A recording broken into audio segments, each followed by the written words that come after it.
Well, this is going to be pretty hard for me to do. I'm not used to being in front of a camera. I'm always the one behind the camera, behind the scenes doing things, and I'm a little out of my comfort zone being in front of the camera.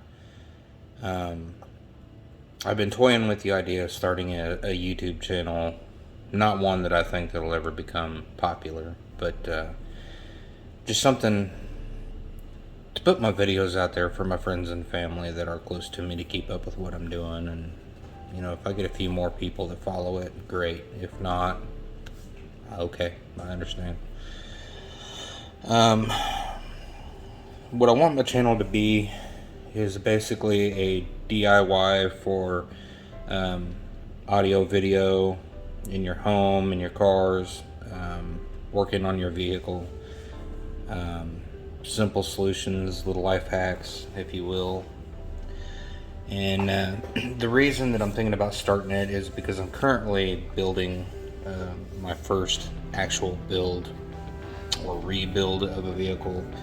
And the reason behind why we're doing this build is very personal, near and dear to me. And to help you understand what I'm talking about, I'll just share the story with you. So a year ago, my wife April was diagnosed with stage 4 cervical cancer. It had spread throughout her body and affected everything. It's in her bones, it's in her liver, it's everywhere. And it started out, we thought that she had pulled a muscle in her stomach area because she works in dietary in a kitchen for essentially a nursing home. I don't know what they call it, assisted living, I think is what they call it now. And I thought maybe she had just pulled a muscle. So a week or two goes by, she doesn't get any better. She decides that it's time to go to the hospital and find out what's going on. They did scans of her body, and they called us immediately and they said, you need to get to a bigger hospital in the city. We can't handle this here. You have cancer and it's everywhere. So we take her to the hospital. They rush her into surgery to take care of a few things that they have noticed that was causing her problems. One of her ureter tubes was squeezed shut by one of the tumors, so they wanted to put a stent in to open that ureter back up. That was causing the pain that she was feeling originally. And they told us how severe the cancer was. And that night I thought that my life was going to end. I was going to lose my best friend, and I didn't know how long we had. So we got to a point to where we could come home, and we were living one day at a time, trying to hold on to each other, hug each other, spend every waking moment with each other, because we didn't know what we had. And we discovered that we wasn't quite at a point in the cancer to where we had to worry about we were going to be losing her, in a week or a month. So we needed to start living life, and we needed to start doing it now. So we put together, for lack of a better term, a bucket list. And one of the things that was on my wife's bucket list was to spend more time outside, to start going places and seeing some things she's never seen before. And we have a Harley that we love to ride, but unfortunately for a person who's on chemo, the doctors will tell you that they don't want you to spend too much time in the sunlight. They could be very harmful to her. So summer days on the back of a motorcycle just wasn't in our cards anymore. We still try to go from time to time when it's safe. But I wanted to find another solution for her to have fun, be proud of what she was on or in, and just have a time of her life. So we started talking, and both of us love Corvette. And we live close to the Corvette Museum in Kentucky. And we want to go check that out, and we decided, well, why don't we just buy a Corvette? she's no longer working, so it's just down to my income to take care of the home and utility bills and our kids. And she's kind of like a stay-at-home mom now. I mean, she can't work. She's got to go through chemo and blood work and getting her stents replaced every couple of months, and this procedure and that procedure and scans, and so she takes care of the home while I go and make the money. What a trip. If anybody ever has to go through this and you're trying to get on Social Security and the 5-month waiting period after you get accepted, and insurance and the headaches and the hassles, and it is so hard and confusing and scary. And if there's anybody out there that's going through this and is struggling and needs help with what to do next, please get a hold of me. My email is joeysnell@gmail.com. It's JOEYSNELL@gmail.com. Reach out to me. I'll do everything I can to help you.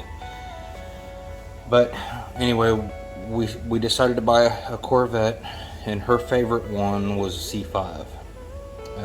They still had the flip-up headlights in the front. The Z06 didn't have the glass in the back. It was more like a trunk style.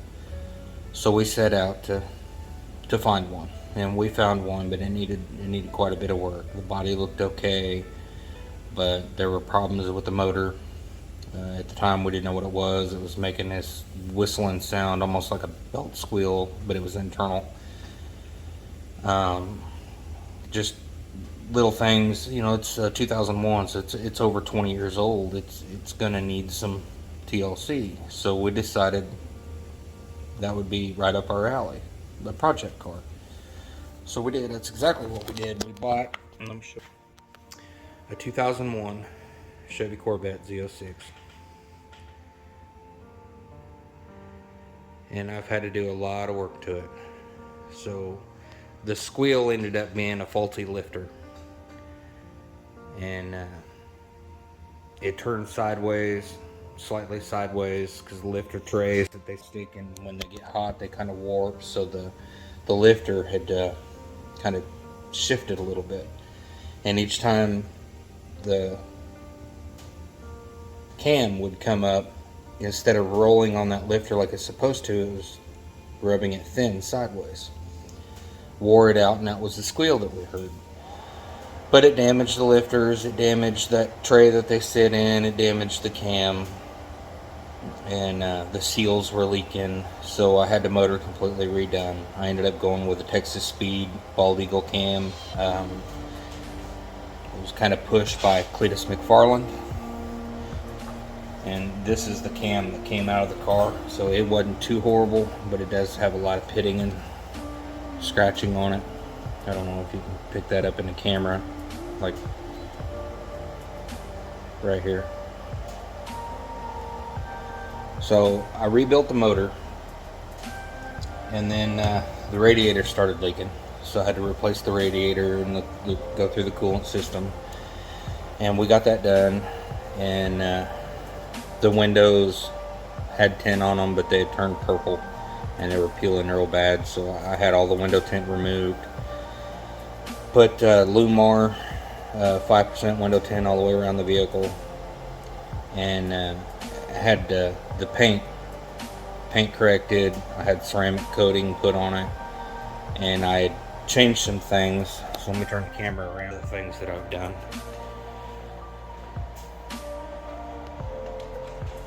So when the headlights flip up, they only come up about quarter of the way that they used to, and it's got what's called sleepy eye, 2 halogen bulbs. It's real modern looking. We put those in. I changed my marker lights here to more of a, I didn't want them completely blacked out, but I wanted a blacked out look to go with the theme of the car and the wheels. And like I said, I had the Lumar tint put all the way around the vehicle. The car comes with these vents for the rear braking system. They have them screens inside, but the front has a cutout for vents, but they didn't have a screen, and I just thought that looked out of place. So I installed some screens on both sides. Cleaned up the interior. The lighting inside of the car is a little lacking, so I changed everything over to LED and I installed some more in the back. I changed these out to the Razor LED side markers. Put a Spoiler King rear wing on the back. I didn't want anything gaudy that stood up real tall. I just wanted something subtle. Add a little bit of black to the back of the car to blend everything in. I put these blacked out taillight covers on, reverse light covers. The Corvette emblem in the middle, put those on, and the Borley exhaust. And that's where we're at so far with it. I plan on doing slotted and drilled rotors, brake pads, and update the stereo system to something a little more modern, high-tech. So currently, it sounds like a package may be here now. I'm putting a Kenwood DMX 9707S head unit, double din head unit in this car that does Bluetooth, a lot of wireless capabilities, wireless mirroring, navigation, backup camera, etc. Well, I apologize for the abrupt stop on the last part of the video. That was yesterday. So we left off, I believe that I was getting a package, and it was. Several items came in: the stereo, the wiring harness, various connectors. Shortly after receiving that package, I came back in to where my phone was here in the garage and noticed that I had a notification that I needed to get to the hospital. My wife was receiving chemo yesterday while I was making that video. I had came home to receive some of those packages because it was pouring rain outside and I didn't want the electronics to get wet. She does very well in her chemo, and we thought that everything would be okay, so I slipped away. And unfortunately, she had an allergic reaction. I had to rush to the hospital, like I was saying. Her heart was racing. She was dizzy, about blacked out. I thought that she was going to have a heart attack the way that she explained things to me. So today she's doing better. She's still dizzy. She's still very, very shaky. And having a little bit of trouble eating. She was able to eat, a little bit, but not like what she usually does. So she's taking a nap right now, and I thought I'd come out here and make this quick little recording to put an end to the first video so I can get it uploaded. And I will make another video as soon as I can. We'll do product unboxings and reviews. I'll upload video footage of me installing all of this into the car, and make plans to do many more as soon as I can. I appreciate you guys bearing with me through all this.